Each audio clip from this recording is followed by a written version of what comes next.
예, 지금의 시장에 어떻게 대응해야 될지, 가장 현명한 투자 방법은 무엇이 있을지 정답에 가까운 이야기들을 저희가 계속해서 노력해서 많은 분들과 이야기하고 있는데요. 오늘은 박민수 작가와 함께 그 해법을 한번 찾아 나서 보도록 하겠습니다. 어서 오십시오. 네, 안녕하세요. 네, 안녕하세요. 네.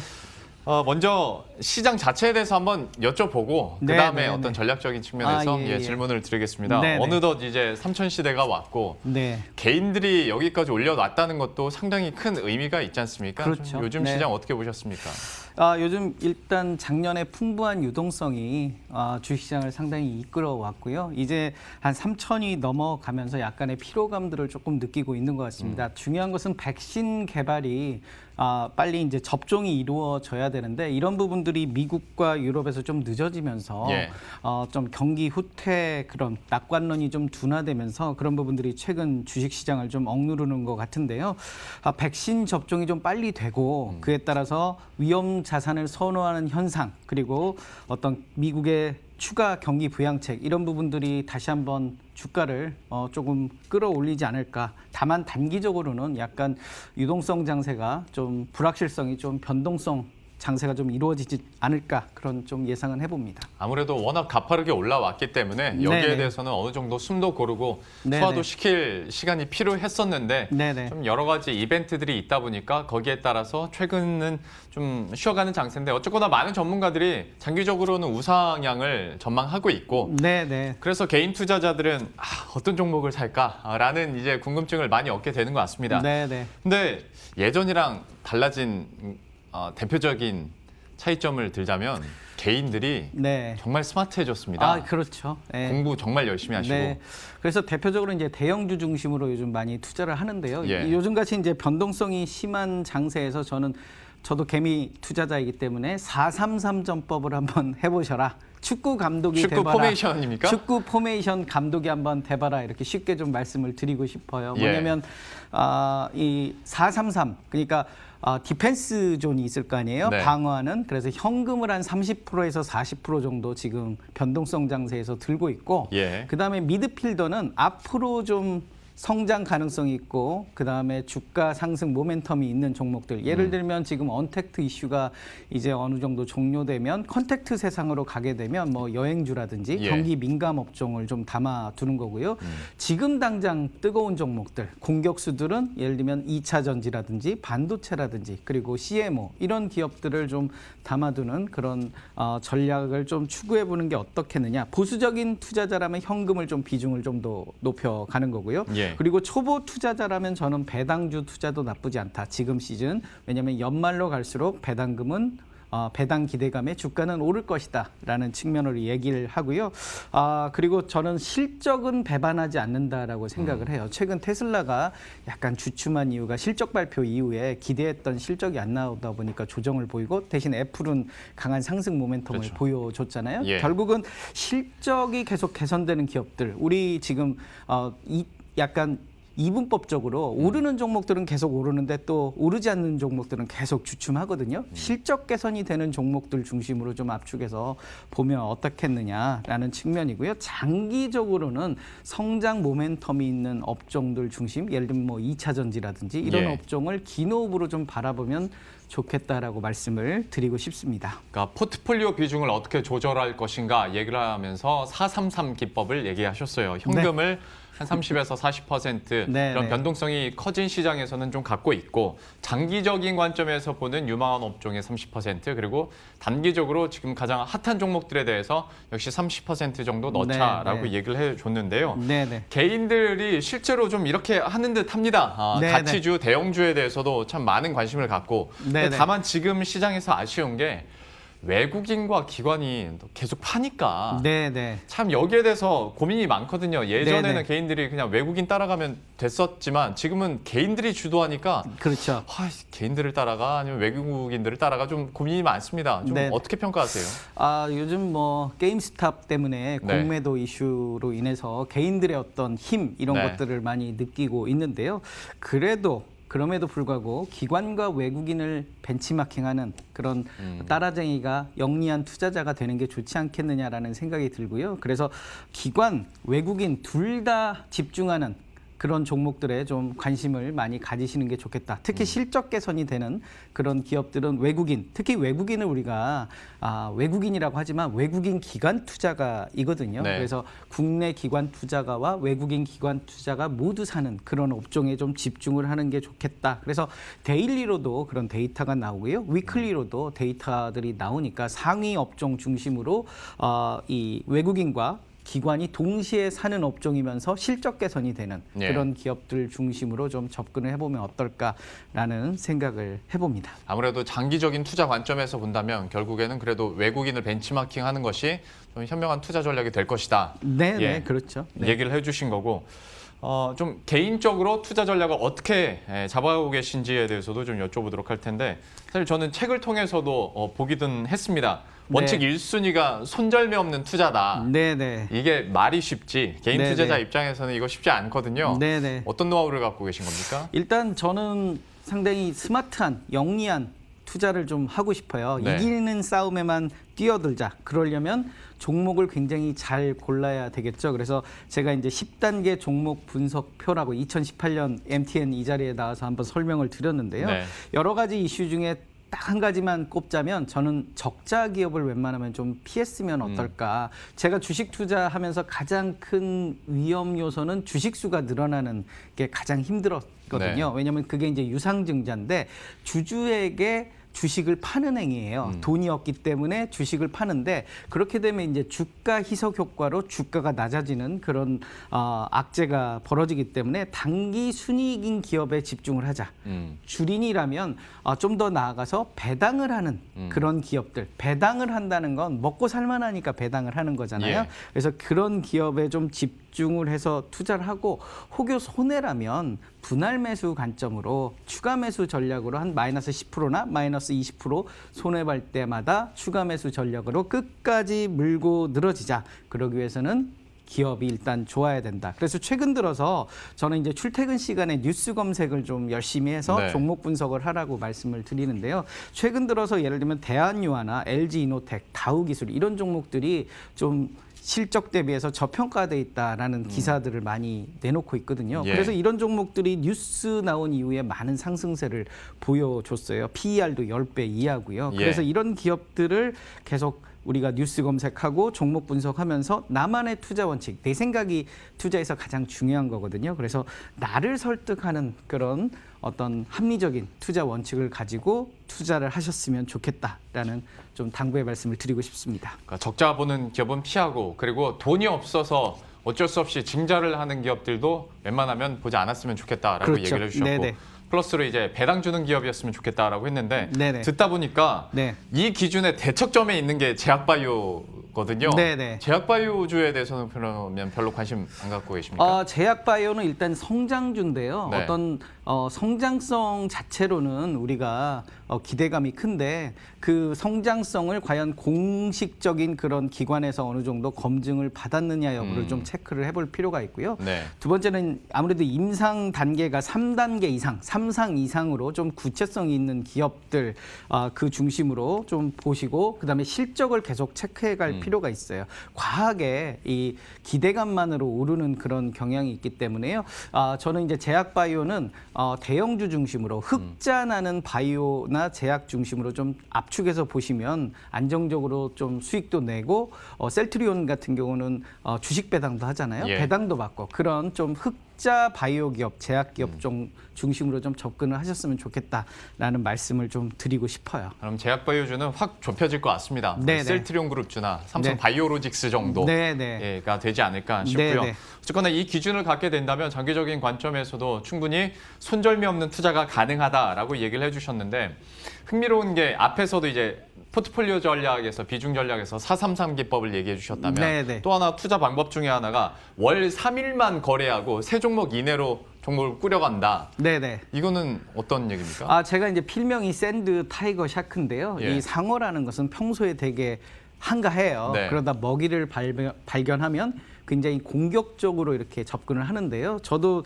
투자를 자주 하지 않은 편이에요. 대신 정보는 열심히 이렇게 분석을 하는 거죠. 그래서 이 잦은 매매를 한다고 꼭 수익이 많이 나는 건 아니기 때문에 여러모로 공부를 열심히 하셔서 매력적인 종목이다 하면 월 한 3회 이내로 좀 압축해서 좀 심플하게 가져가는 게 투자에 큰 도움이 되지 않느냐. 종목이 너무 많을 경우에도 이 종목이 너무 많다 보니까 머리만 복잡해지고 어떤 종목이 어떠한 특징이 있는지 사실 모르고 사는 경우들도 굉장히 많거든요. 예. 그래서 우리가 종목과 매매 횟수를 조금 줄여서 압축해서 좀 가져가면 어떻겠느냐. 대신 우리가 스노우볼 효과라고 있거든요. 네. 그게 이제 눈덩이를 굴리다 눈사람이 된다는 그런 이야기인데 초보 투자자들이 가장 두려워하는 게 좀 조바심이에요. 내가 사고 계속 뭔가 거래를 해야 될 것 같고 네. 여기서 수익 내고 또 가야 될 것 같고 그렇지만 예. 1년에 한 40% 수익 투자 원금 1,000만 원으로 1년에 40%씩 계속 복리 효과로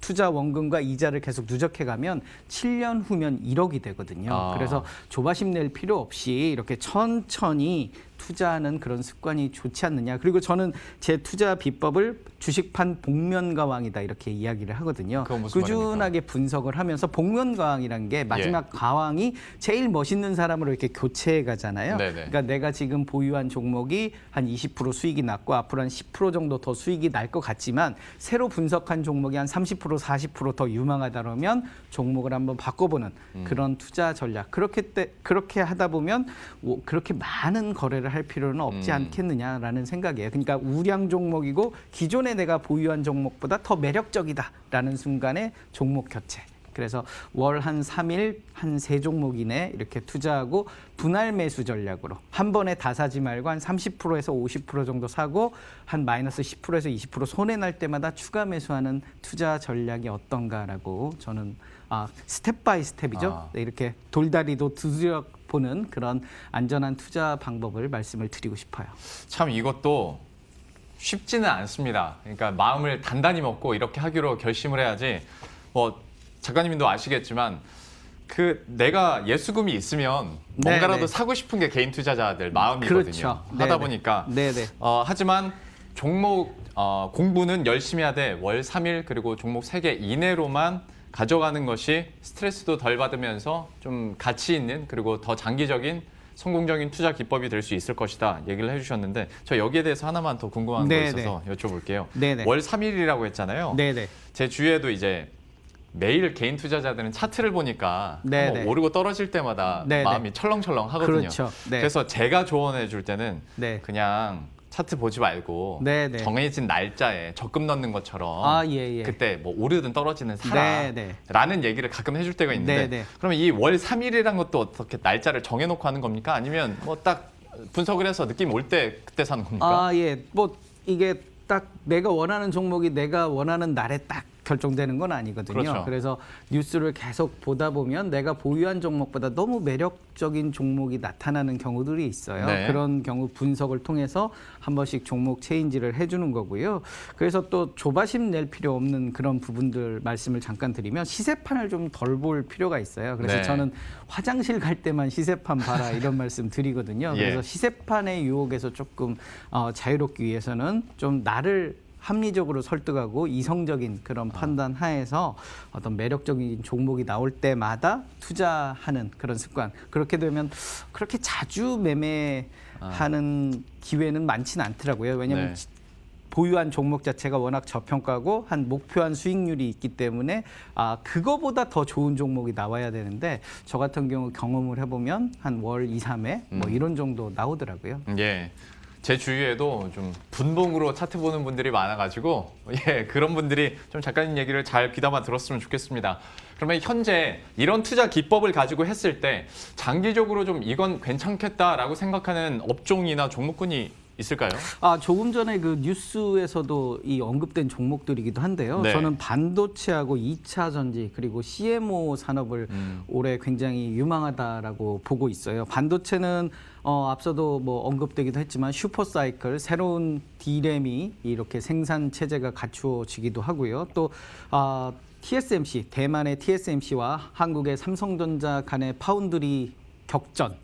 거기에 삼성전자가 10조가 넘는 투자금을 이제 하게 되고요. 또 정부가 소재 부품 장비주들을 밀고 또 삼성전자의 투자에 따라서 관련 그런 산업이 낙수 효과가 있을 것 같기도 하고요. 예. 그다음에 지금 달러가 계속 조금 요즘 좀 이 변동성이 강하지만 달러 약세, 그 미국의 경기 부양에 따라 달러 약세가 지속된다면 외국인의 그런 어떤 모험 자본들이 우리나라에 오게 되고 그렇게 되면 시가총액 상위 종목들 삼성전자라든지 SK 하이닉스라든지 이런 종목에 대한 투자가 이어질 거기 때문에 긍정적으로 좀 보고 있고요. 뭐 중국의 규제도 있고 또 삼성전자의 고배당 이슈들도 있고 그래서 반도체 산업 2017년과 2018년이 슈퍼사이클이 한번 왔었고요. 예. 올해가 이제 새로운 장비 교체가 일어나고 또 인텔이 또 파운드리 어떤 그런 협조 예상이 되기 때문에 반도체의 슈퍼사이클 기대를 한번 해보고요.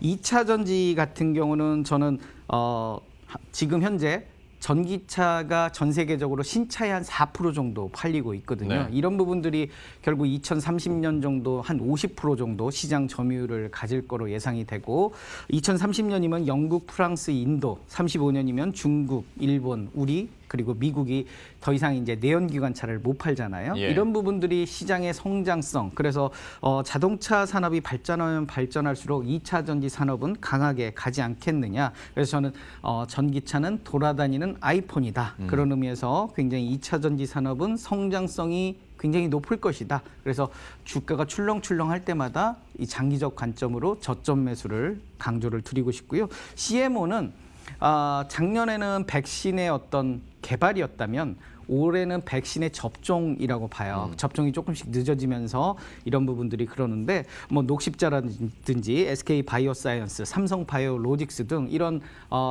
백신 위탁 생산 기업들이 실적 개선, 이 백신을 직접 생산하게 되면서 실적 개선이 이어지기 때문에 장기적으로 올해 계속 좋아지지 않겠느냐라는 생각이 들고요. 특히 저는 이제 아스트라제네카 예. 이런 4달러 백신으로 알려져 있는데 지금 좀 어떤 다른 화이자나 모더나보다 좀 늦어지고 있잖아요. 근데 아스트라제네카의 어떤 백신 승인 이런 부분이 떨어지게 되면 본격적으로 이 CMO 기업들의 어떤 실적 개선세도 기대해 볼 만하다. 이렇게 말씀을 드리고 싶어요.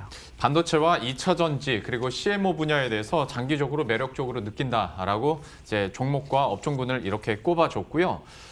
또 한 가지 ETF 투자도 하신다고 들었는데 네네네. 저희가 우리가 이렇게 아주 과감한 상승장을 경험하면서 기관에서 매도 물량 많이 나온 이유 중에 하나가 개인들의 펀드 환매였거든요. 네네네. 그러니까 야 펀드로 30% 40% 수익 내느니 그냥 내가 직접 투자할래 예, 라는 분들이 예. 많은데 네네. 그럼에도 ETF는 지금으로서 필요하다고 보시는 겁니까? 일단 주린이 분들은 상장 폐지라든지 네. 그다음에 유상증자 그리고 소위 그 묻지마 투자들을 많이 하시는데요. 일단 대형주에 좀 집중하실 필요가 있어요. 실력이 부족할수록 그런 의미에서 ETF가 가장 매력적인 투자처가 아닌가 생각을 해요. 왜냐하면 대형주들을 많이 담고 있고 이게 예. 펀드이기 때문에 10종목 이상을 담고 있어요. 그래서 어떤 상장 폐지 가능성도 상대적으로 낮고 또 분산 투자 그리고 성장 산업이라면 사실 성장 산업이라면 경쟁이 치열해지면서 일부 기업들은 사라지는 경우들이 되게 많아요. 그런 리스크도 좀 줄일 수 있기 때문에 저는 성장 산업, 2차 전지 같은 성장 산업이라면 ETF에 집중 투자를 하는 게 좋지 않겠느냐. 그리고 펀드보다 수수료 측면에서도 좀 매력적이고요. 그다음에 연기금, 그러니까 연금, 개인연금이나 퇴직연금도 ETF 투자가 가능해요. 그래서 연금에도 ETF 투자를 통해서 좀 수익률을 극대화하는 투자 전략도 괜찮다. 이렇게 추천을 드리고 싶습니다. 예. 시간 관계상 드릴 질문은 많은데 마지막 이것만 네네. 질문 드리겠습니다. 개인 투자자들이 또 제일 큰 약점 중에 하나가 일희일비한다는 거지 않습니까? 네네네. 저도 방송 진행하면 떨어지는 날은 좀 힘이 없습니다. 투자를 직접적으로 네, 안 네. 하는 사람인데도. 그런데 네, 개인 네. 투자자들은 네네. 오죽 더 하시겠습니까? 네. 그래서 마인드 컨트롤이 중요한 건데 개인적으로 네. 월 3일만 세 종목 네. 이내로 투자를 하고 433 기법을 쓰고 네네. 밑바탕이 마인드 컨트롤이 돼야 되는 거거든요. 네, 그럼 네. 어떻게 하십니까, 그걸? 사실 이게 마인드 컨트롤이 쉽지 않은 이야기예요. 네. 주식 투자의 가장 그 최고봉은 심리 공부라고 저는 생각을 하는데요. 가장 중요한 것은 우리가 남의 이야기를 듣게 되면 매도 시점을 잘 못 정해요. 그러니까 좋은 종목을 얻는 건 좋은데 언제 팔아야 될지를 모르겠고 네. 또 판 다음에는 그 종목을 다시 사는 그런 우를 범하는 경우들이 되게 많거든요. 네. 그러니까 판 가격보다 더 비싸게 사면서 속상해하는 거죠. 나는 왜 이 모양이지? 뭐 이런 생각들을 하는데 일단 내 생각을 가지는 그런 분석 단계를 거치면 내가 팔아야 될 시점을 어느 정도 예측이 가능한 거죠. 그래서 저는 이제 두 가지 포인트에서 강조를 보통 드리는데요. 미래 PER과 시가 배당률 기준으로 많이 이야기를 해요. 그래서 PER 기준 한 미래 실적 기준 PER 뭐 예를 들면 한 8배 정도에서 사서 뭐 예를 들면 12배 정도에 팔겠다. 그러면 한 50% 정도 수익을 거둘 수 있는 거고 시가 배당률 한 8%에 사서 한 6%에 팔자. 그것도 한 30%대 수익을 거둘 수 있는 거거든요. 그런 측면에서 좀 어떤 매수와 매도에 대한 나의 생각을 좀 가지고 분석하고 합리적 투자를 하시면 좋을 것 같고요. 아까 말씀드렸듯이 조바심을 좀 안 냈으면 좋겠어요. 그래서 이 불나방처럼 쏠림 현상.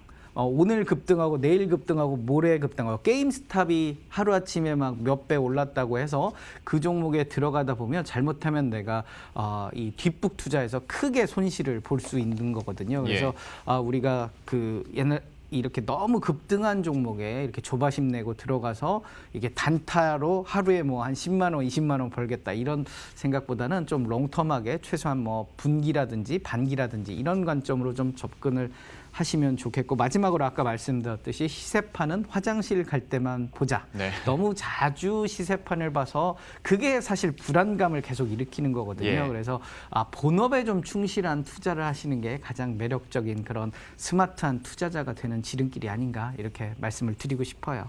참 우리가 1년 동안의 시간을 지나면서 개인 투자자들이 많이 스마트해지시고 또 공부도 많이 하는 거 너무나도 잘 알고 있습니다. 가치주, 대형주를 중심으로도 투자 전략 잘 꾸려가고 계신데 또 이게 수익률이 높아지다 보면 사람 마음이라는 게 좀 욕심도 생기고 하다 보면 단기 투자에 다시 한번 좀 흥미를 갖게 되거든요. 그럴 네네. 때마다 오늘 들으신 이런 팁들 그리고 마인드 컨트롤법들 다시 한번 되새기시면 여러분들의 장기 투자에도 조금 더 도움이 되지 않을까 싶습니다. 오늘 박민수 작가와 함께했습니다. 오늘 말씀 고맙습니다. 네, 감사합니다. 네, 그럼 저희도 여기서 인사드리도록 하겠습니다. 식사 맛있게 하시고요. 저희들은 다음 주 월요일 이 시간에 또 새로운 이슈들과 전략 들고 다시 찾아뵙도록 하겠습니다. 시청해주신 여러분 고맙습니다.